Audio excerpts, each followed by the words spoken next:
ಜಮಾತೆ ಇಸ್ಲಾಂ ಹಿಂದ್ ಹಾಗೂ ಹಸಿರು ಸಂಪದ ಬಳಗದ ವತಿಯಿಂದ ಸಸಿ ನೆಡುವ ಕಾರ್ಯಕ್ರಮ ತಾಳಿಕೋಟೆಯಲ್ಲಿ ಇಂದು ಜರುಗಿತು.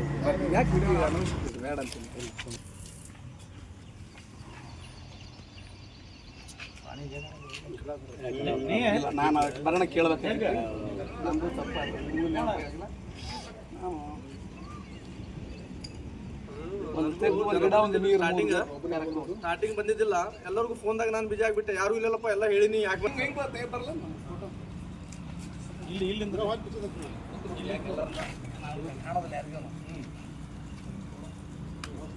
ಎಲ್ಲರಿಗೂ ಪರಿಸರ ದಿನದ ಶುಭಾಶಯಗಳು.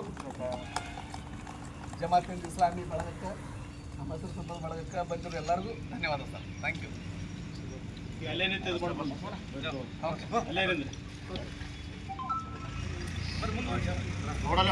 ನೋಡಲ್ಲ ಜರ ಇಲ್ಲಿ ಬರ್ರಿ,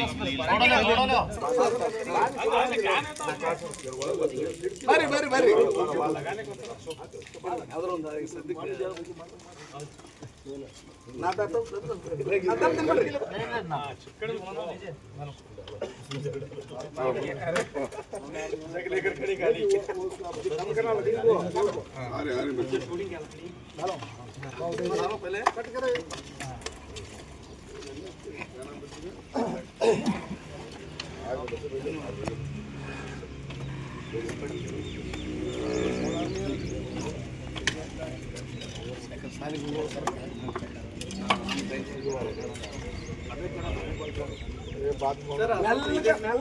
ಇದೇ ಪೋರ್ಷನ್ ಅಲ್ಲಿ ನಿಂತು ಬಿಡೋಣ. ಇಲ್ಲ ಅಲ್ಲಿಂದ ಡಾಕ್ಟರ್ ಸಾಹೇಬ್ ಇಲ್ಲ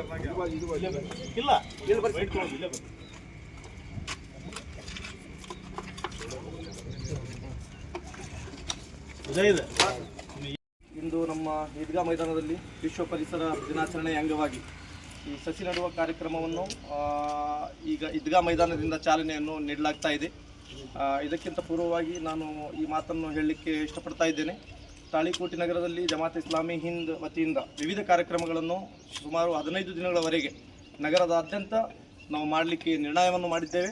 ಅದರ ಒಂದು ಪ್ರಯುಕ್ತ ಇಂದು ಆ ಕಾರ್ಯಕ್ರಮಕ್ಕೆ ಚಾಲನೆಯನ್ನು ನೀಡ್ತಾ ಇದ್ದೇವೆ. ಸಸಿ ನೆಡುವ ಮುಖಾಂತರ ನಾವು ಈ ಕಾರ್ಯಕ್ರಮಕ್ಕೆ ಚಾಲನೆ ನೀಡ್ತಾ ಇದ್ದೇವೆ. ಅದರಲ್ಲಿ ನಮ್ಮ ಹಸಿರು ಸಂಪದ ಬಳಗ ಹಾಗೂ ನಗರದ ಸಾರ್ವಜನಿಕರ ಸಹಕಾರವು ಕೂಡ ನಮಗೆ ಬಹಳ ಉತ್ತಮ ರೀತಿಯಲ್ಲಿ ಸಿಗ್ತಾ ಇದೆ ಅಂತ ಹೇಳಿ ನಾನು ಈ ಸಂದರ್ಭದಲ್ಲಿ ಹೇಳಲಿಕ್ಕೆ ಇಷ್ಟಪಡ್ತಾ ಇದ್ದೇನೆ. ಅದೇ ರೀತಿಯಾಗಿ ಅರಣ್ಯ ಇಲಾಖೆಯವರು ಕೂಡ ನಮಗೆ ಈ ಗಿಡಗಳನ್ನು ವ್ಯವಸ್ಥೆ ಮಾಡಲಿಕ್ಕಾಗಿ ತುಂಬ ಸಹಕರಿಸಿದ್ದಾರೆ.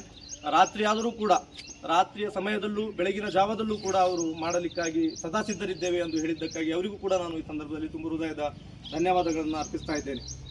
ಈಗ ಮುಂದಿನ ಕಾರ್ಯಕ್ರಮಗಳಲ್ಲೂ ಕೂಡ ನಮಗೆ 2 ಗಂಟೆಯಿಂದ 2:30ರವರೆಗೆ ಒಂದು ಜಾಥಾ ಒಂದು ಜಾಗೃತಿ ಜಾಥಾವನ್ನು ನಾವು ಹಮ್ಮಿಕೊಂಡಿದ್ದೇವೆ. ಅದು ಕತ್ರಿ ಬಜಾರಿನ ಮಸೀದಿಯಲ್ಲಿರುವಂಥ ಜಾಮಿಯಾ ಮಸೀದಿಯಿಂದ ತಹಶೀಲ್ದಾರ್ ಕಾರ್ಯಾಲಯದ ಸಮೀಪ ಆ ಜಾಥಾ ಹೋಗಲಿದೆ. ಅಲ್ಲಿ ಒಂದು ಸಂಕ್ಷಿಪ್ತವಾದಂತಹ ಒಂದು ಸಭೆಯೂ ಕೂಡ ಜರುಗಲಿದೆ.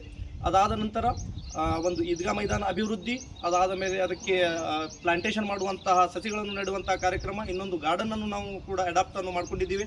ಅದೇ ರೀತಿಯಾಗಿ ಪ್ರತಿಯೊಬ್ಬರೂ ನಮ್ಮ ಕಾರ್ಯಕರ್ತರು ತಮ್ಮ ಮನೆಯ ಅಂಗಳದಲ್ಲಿ ಕೂಡ ಸಸಿಗಳನ್ನು ನೆಡುವಂತಹ ಕೆಲಸವನ್ನು ಮಾಡಬೇಕು ಎಂದು ನಾವು ಪ್ರತಿಯೊಬ್ಬರಿಗೂ ಕೂಡ ಇಲ್ಲಿ ಸೂಚಿಸಿದ್ದೇವೆ. ಅದೇ ರೀತಿಯಾಗಿ ತಾಳಿಕೋಟೆಯ ಸಹಸ್ರ ಸಾರ್ವಜನಿಕರಿಗೂ ಕೂಡ ನಾವು ಈ ಸಮಯದಲ್ಲಿ ಒಂದು ಅಪೀಲನ್ನು, ಒಂದು ಕಳಕಳಿಯನ್ನು ಮಾಡ್ತಾ ಇದ್ದೇವೆ, ಒಂದು ವಿನಂತಿಯನ್ನು ಮಾಡ್ತಾ ಇದ್ದೇವೆ.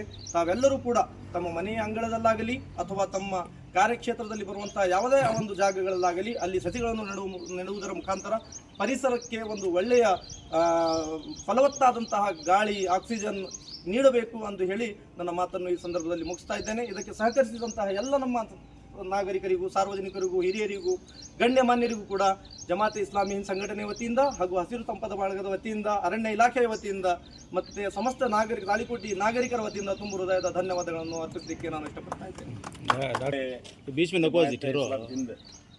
ಸಂಘದವರು ಈ ಕಾರ್ಯಕ್ರಮವನ್ನು ಹಮ್ಮಿಕೊಂಡಿದ್ದು ಒಂದು ಒಳ್ಳೆಯ ಸಂಪ್ರದಾಯ.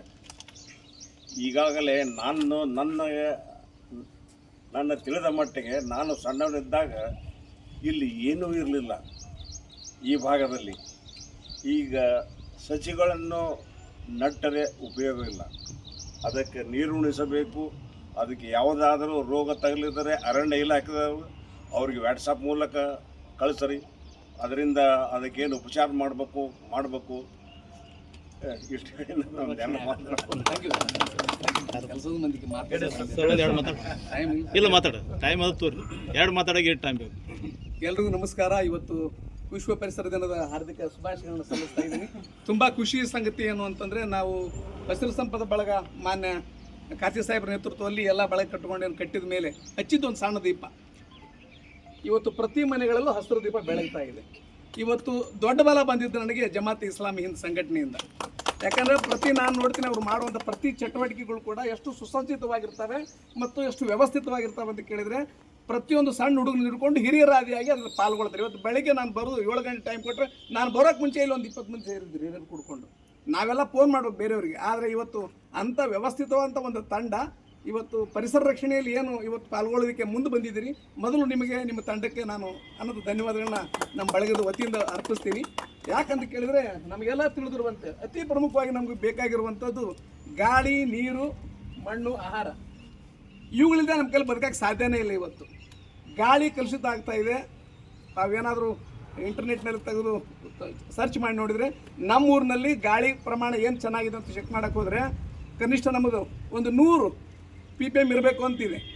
ಸಾಮಾನ್ಯವಾಗಿ 100-200 ತನಕ ಅದರಲ್ಲಿ ಒಳ್ಳೆಯ ಹವಾಮಾನ ಸಿಗ್ತದೆ ಅಂತ ಕೇಳಿದ್ದೀವಿ. ಗಾಳಿಯ ಗುಣಮಟ್ಟ ಅಂತ ಹೇಳ್ತದೆ. ಆದರೆ ನಮ್ಮ ತಾಳಿಕೋಟೆ ಅಂತ ಊರು ನಡೀತದೆ. ಯಾಕಂದ್ರೆ ನಾವು ಇಲ್ಲಿ ಅಷ್ಟೊಂದು ಕಾರ್ಖಾನೆಗಳಿಲ್ಲ, ದೊಡ್ಡ ದೊಡ್ಡ ವಾಹನಗಳ ಸಂಚಾರ ಮಾಡೋಂಗಿಲ್ಲ, ನಾವು ಬದುಕ್ತಾ ಇದ್ದೀವಿ. ಆದರೆ ಬೇರೆ ದೊಡ್ಡ ಊರುಗಳಲ್ಲಿ ಪರಿಸ್ಥಿತಿ ಗಮನಿಸಿದರೆ ಎಲ್ಲರೂ ಮಾಸ್ಕ್ ಹಾಕೊಂಡು ಬದುಕುವಂಥ ಸ್ಥಿತಿ ಇದೆ. ನಮ್ಮ ತಾಳಿಕೋಟೆಗೆ ಆ ಪರಿಸ್ಥಿತಿ ಬರಬಾರ್ದು ಅನ್ನುವಂಥದ್ದು. ನೀರಿನ ವ್ಯವಸ್ಥೆ ಕೂಡ, ಯಾಕಂದರೆ ನಾವು ಮಾಡುವಂಥ ದೊಡ್ಡ ದೊಡ್ಡ ಕೆಲಸ ಮಾಡೋದು ಏನು ಬೇಡ, ಚಿಕ್ಕ ಚಿಕ್ಕ ಕೆಲಸಗಳಿಂದ ಅತಿ ಪ್ರಮುಖವಾಗಿ ನಮಗೆ ಸಮಸ್ಯೆ ಕಾಡ್ತಾ ಇರೋದು ತ್ಯಾಜ್ಯಗಳಿಂದ. ಪರಿಸರವನ್ನು ರಕ್ಷಣೆ ಮಾಡೋದ್ರಲ್ಲಿ ತೊಂದರೆ ಮಾಡ್ತಾ ಇರೋದು ನಮಗೆ ಪ್ಲಾಸ್ಟಿಕ್. ಇವತ್ತು ಪ್ಲಾಸ್ಟಿಕ್ನಿಂದ ನಾವು ಭಾಳಷ್ಟು ನಾಶ ಆಗ್ತಾ ಇದ್ದೀವಿ. ನಮಗೆ ಒಂದು ಭಾಳ ಚಂದ ಹೇಳಿದಾರೆ, 3 R's ಅಂತ ಮಾಡ್ತೇವೆ ಹೇಳ್ತಾರೆ. ಅದರ ಒಂದು ರೆಡ್ಯೂಸ್ ಅಂತಿದೆ, ಒಂದು ರೀಯೂಸ್ ಅಂತಿದೆ, ಒಂದು ರೀಸೈಕಲ್ ಅಂತ ಹೇಳ್ತಾರೆ ಅವರು. ಅಂದರೆ ಪ್ಲಾಸ್ಟಿಕ್ ಬಳಕೆಯನ್ನು ಕಡಿಮೆ ಮಾಡಿರಿ, ಅದನ್ನೇ ಮತ್ತೆ ಬಳಸಿ, ಆಮೇಲೆ ಅದನ್ನು ಮರುಬಳಕೆ ಮಾಡಿರಿ ಅಂತ. ಈ ಮೂಲಕ ನಾವು ಪರಿಸರಕ್ಕೆ ನ್ಯಾಯವನ್ನು ನೀಡಬಹುದು ಅನ್ನೋದ್ರ ಜೊತೆಗೆ ಪುಟ್ಟ ಕೆಲಸಗಳು ಅಂದರೆ ನೀರನ್ನು ಉಳಿಸ್ಬೇಕಾಗಿದೆ. ದಾರಿಲಿ ಹೋಗ್ತಾ ಇರ್ತೀವಿ, ನಮ್ಮ ಮನೆಯಲ್ಲೇ ನೀರನ್ನ ನಲ್ಲಿ ಬಂದಾಗ ಎಷ್ಟು ಬೇಕು ಅಷ್ಟು ತೊಗೊಂಡು ಹೆಚ್ಚಿನ ನೀರನ್ನು ಬಂದ್ ಮಾಡಿದರೆ ಅಷ್ಟು ಸಾಕು. ಮನೆಯಲ್ಲಿರುವಂಥ ಕಸಬನ್ನು ಏನು ನಮ್ಮ ಪುರಸಭೆ ಬರ್ತದೆ, ಪುರಸಭೆ ಗಾಡಿಗೆ ಹಾಕಿದರೆ ಸಾಕು, ರಸ್ತೆಗೆ ಚೆಲ್ಲದೇನೆ ಮಾಡುವಂಥ ಸಣ್ಣ ಸಣ್ಣ ಕೆಲಸಗಳಲ್ಲಿ ನಾವು ಪರಿಸರಕ್ಕೆ ನೆರವು ನೀಡುತ್ತೀವಿ. ಇವತ್ತು ನೀವು ನಂಬುವುದಿಲ್ಲ, ಬೆಂಗಳೂರಿನಲ್ಲಿ ಒಂದು ದಿನಕ್ಕೆ 6,000 ಟನ್ನಷ್ಟು ಘನತ್ಯಾಜ್ಯ ಪ್ರತಿದಿನ ಉತ್ಪತ್ತಿ ಆಗುತ್ತೆ. ಅವ್ರು ಎಲ್ಲಿ ಹಾಕ್ಬೇಕು ಅದನ್ನು? ಇರೋದು ನಮ್ಮದಿಂದೇ ಒಂದೇ ಭೂಮಿ, ಜನಸಂಖ್ಯೆ ಪ್ರತಿದಿನ ಹೆಚ್ಚಾಗ್ತಾ ಇದ್ದೀವಿ. ಸರ್ ಆಗಲೇ ಹೇಳಿದರು, ಮೊದಲು ಏನೂ ಇರಲಿಲ್ಲ ಇಲ್ಲಿ, ಇವತ್ತು ಇಷ್ಟು ಬೆಳೆದಿದೆ. ಹಿಂಗೆ ಬೆಳ್ಕೊತ ಹೋಗ್ತದೆ ಹೊರತು ಈ ಭೂಮಿ ಬೆಳೆಯಂಗಿಲ್ಲ. ಭೂಮಿ ಬೆಳಿಬೇಕು ಅಂದರೆ ನಮ್ಮ ಸಂಖ್ಯೆನೂ ಕಡಿಮೆ ಆಗಬೇಕು. ಯಾರು ಇಲ್ಲ ಅಂದರೆ ಭಾಳ ಚಂದ ಬಂದದ್ದು ಇವತ್ತು ಪ್ರಜಾವಾಣಿ, ತಾವು ಯಾರು ನೋಡಿದ್ರೆ ನೋಡಬೇಕು. ಭೂಮಿ ಮಾತಾಡೋಂಗಿಲ್ಲ ಅಂತ್ರಿ, ಅದು ಬರೀ ಸಂದೇಶಗಳನ್ನು ಕಳಿಸ್ತದಂತ. ಏನು ಸಂದೇಶಗಳನ್ನು ಕಳಿಸ್ತೈತೆ ಅದು?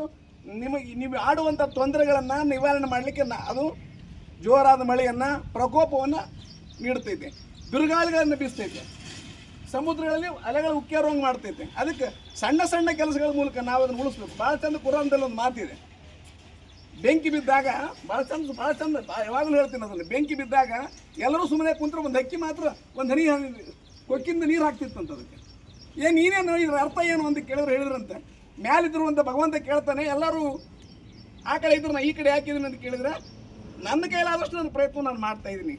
ಹಂಗೆ ಇವತ್ತು ಈ ಪರಿಸರ ಎದ್ದೆದೊಳಗೆ ನಾವು ನಮ್ಮ ಕೊಕ್ಕಿನಿಂದ ಆಗುವಂಥ ಕೆಲಸವನ್ನು, ಹನಿಯ ಕೆಲಸವನ್ನೇ ನಮ್ಮ ಮನೆಗಳಿಂದ ಪ್ರಾರಂಭಿಸೋಣ, ನಮ್ಮ ಜನಗಳಿಂದ ಪ್ರಾರಂಭಿಸೋಣ. ದೊಡ್ಡ ಬಲವಾಗಿ ಇವತ್ತು, ಯಾಕಂದರೆ ನಾವೆಲ್ಲ ಇದೀವಿ ಅಂದರೂ ಕೂಡ ಸಂಘಟನೆ ಬಲ ದೊರೆತಿದ್ದು ಭಾಳ ಖುಷಿ ಕೊಡುವಂಥದ್ದು. ಮತ್ತೊಂದು ಬಸವ ಹಸಿರು ಬಳಗ ಅಂತ ಮಾಡ್ಕೊಂಡಿದ್ದಾರೆ. ಅವರು ಕೂಡ ಇವತ್ತು 120 ಹಳ್ಳಿಗಳಲ್ಲಿ ಸಸಿಗಳನ್ನು ವಿತರಣೆ ಮಾಡಿ ಏಕಕಾಲಕ್ಕೆ ಸಸಿಗಳನ್ನ ವಿತರಣೆ ಮಾಡೋದು ಕೆಲಸವನ್ನು ಮಾಡ್ತಾ ಇದ್ದಾರೆ. ಬಂಡೆಪ್ಪನ ಸಾಲುಡಿಗಳು ನಮ್ಮ ಹೆಮ್ಮೆ, ನಮ್ಮ ಸಾಲುಡಿಗೆ ಅಂತ ಅವ್ರು ಮಾಡ್ತಾರೆ. ಪ್ರಗತಿಪರ ವೇದಿಕೆ ಇಲ್ಲಿ ತುಂಬಿಯಲ್ಲಿ ಮಾಡಿದ್ದಾರೆ. ಹಳ್ಳಿಗಳಲ್ಲಿ ಕೂಡ ಇದು ಬೆಳೀತಾ ಇದೆ. ಇದಕ್ಕೆ ನಮಗೆ ಸಾಥ್ ಕೊಟ್ಟಿರುವಂಥ ಪುರಸಭೆಯವ್ರನ್ನ, ಅರಣ್ಯ ಇಲಾಖೆಯವ್ರನ್ನ ನಾನು ಯಾವತ್ತೂ ಸ್ಮರಣೆ ಮಾಡ್ತೀನಿ. ಅವರಿಲ್ಲ ಅಂದರೆ ನಮ್ಮ ಕೈಲಿ ಏನೂ ಆಗಲ್ಲ. ನಾವೇನು ಬೇಡ್ತೀವಿ ಅವತ್ತು ಜೊತೆ ನಿಂತಿದ್ದಾರೆ. ಅರಣ್ಯ ಇಲಾಖೆಯವ್ರಿಗೆ, ಪುರಸಭೆಗೆ ಒಂದು ಅನಂತ ಧನ್ಯವಾದ ಹೇಳ್ತಾ, ಜೊತೆ ನಿಂತಿರುವಂಥ ಅದ್ಭುತವಾದಂಥ ಮಾತುಗಾರ ನಮ್ಮ ಗುಂಡಣ್ಣ, ವಿಜ್ಞಾನ ವಿಷಯಕ್ಕೆ ಸಂಬಂಧಪಟ್ಟಂಗೆ ಆಗಲಿ ಏನೇ ಕೊಡಲಿ, ನನಗಿಂತ ಹೆಚ್ಚು ಪ್ರಬುದ್ಧವಾಗಿ ಮಾತಾಡುವಂಥವ್ರು. ಆ್ಯಕ್ಚುಲಿ ಅವ್ರಿಗೆ ಕೊಡಬೇಕಾಯ್ತು ಮಾತಾಡೋಕ್ಕೆ, ನಾನು ಸಮಯ ಇಲ್ಲ. ಅಲ್ಲಿ ಇವತ್ತು ಮಸೀದಿಯಲ್ಲಿ ಏನೋ ಒಂದು ಉಪನ್ಯಾಸ ಇದೆ, ದಯವಿಟ್ಟು ಇವ್ರನ್ನ ಬಳಸ್ಕೊಳ್ಳಿ. ಇವತ್ತು ಒಂದು ಒಳ್ಳೆ ಉಪನ್ಯಾಸ ಸಿಗ್ತದೆ. ಅದು ಬರೀ ಕೇಳಿ ಹೇಳಿದ್ರು, ಸರ್ ಹೇಳಿದ್ರಾಗಲಿ, ಬರೀ ಗಿಡ ಹಚ್ಚಿದ್ರೆ ಸಾಲದು, ಅದನ್ನು ಬೆಳೆಸಬೇಕು. ಅದು ಬರೀ ಕೇಳಿದ್ರೆ ಸಾಲದು, ಅದನ್ನು ನಾವು ಈ ಪರಿಸರವನ್ನು ರಕ್ಷಣೆ ಮಾಡಿ ಉಳಿಸೋಣ ಅಂತ ಹೇಳ್ತಾ ಇವತ್ತು ಬಂದಿರುವಂಥ ತಮ್ಮೆಲ್ಲರಿಗೆ ವಂದಿಸಿ ಅನಂತ ಕೋಟಿ ಧನ್ಯವಾದಗಳು sir. Thank you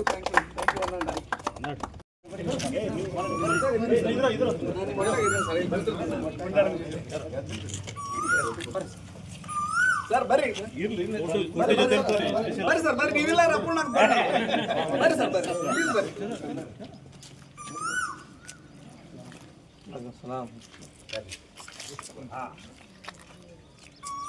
thank you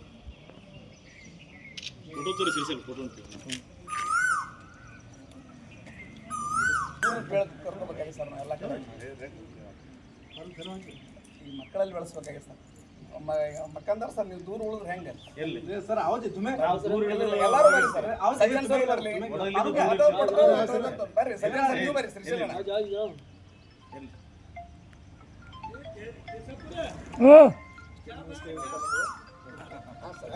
sir 1 ಗಂಟೆ